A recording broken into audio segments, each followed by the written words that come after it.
just get an album cover that goes with the theme Y2K?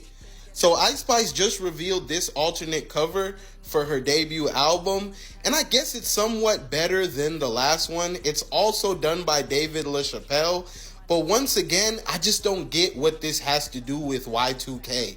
I know you don't literally have to be on point with the name and the title of your project, but her titling it that, it would be really nice to see some type of Y2K aesthetics. This right here, like, she's taking over New York City.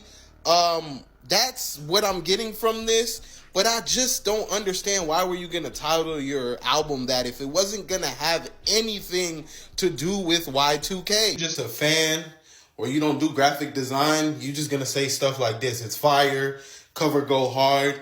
This is actually bad. There's no reason we should be able to see the string on this helicopter. Look at that left corner, you can literally see where the overlay is still not masked in the clouds and the wall. I'm not just gonna sit here and tell you something is good when it's not.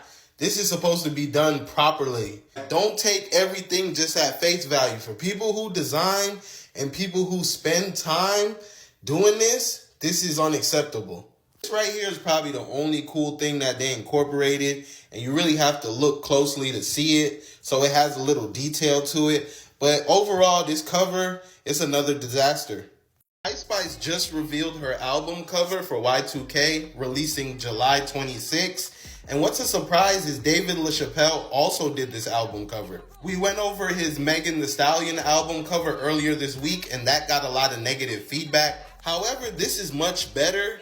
I do want to point out she could have been in front of the font instead of behind it, but it does give it effect as if she like signed her autograph on the album cover.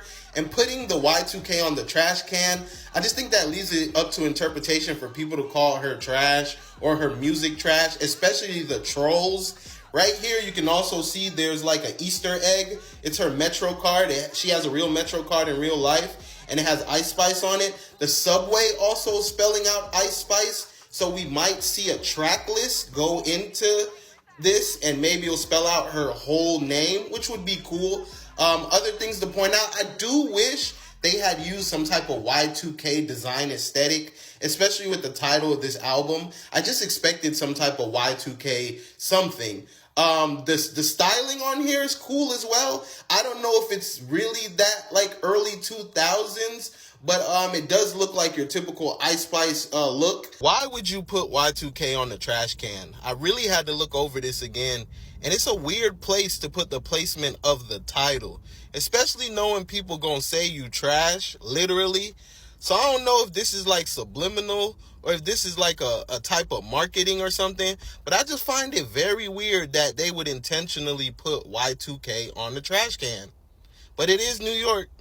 Ice Spice's album cover rollout has been getting the controversy and marketing she probably wants, but for some reason I feel like this is gonna backfire on her. So this creative Zach Denobrega edited her Y2K album cover to make it look much better, and you can't deny that. It looks way better. He put the Y2K on the wall, took it off the trash can.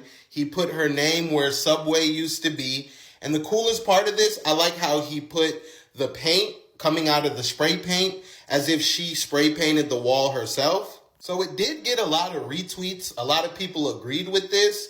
And for some reason, Ice Spice decided to retweet it. Instead of saying something nice or just being quiet, she literally calls him delusional for recreating this Mariah Carey album cover, a cover that LaChapelle also did. And I think it's backfiring on her. A lot of people are like, why are you technically bullying him when he did make your cover better? Minutes later, she makes sure to post this to make sure we know that she did want the Y2K title on the trash can. And why did they do it? Obviously, I think they did it just to stir up controversy, to get people talking. But if you have to do that nowadays and your music can't just sell itself, or if you can't just have some good art, I just feel like that's not smart. Like, I understand from a marketing point of view, you know how they say bad PR? There's no such thing as bad PR. Everything is good PR. I feel like that's not always the route to go. So maybe that's why they put the Y2K on the trash can.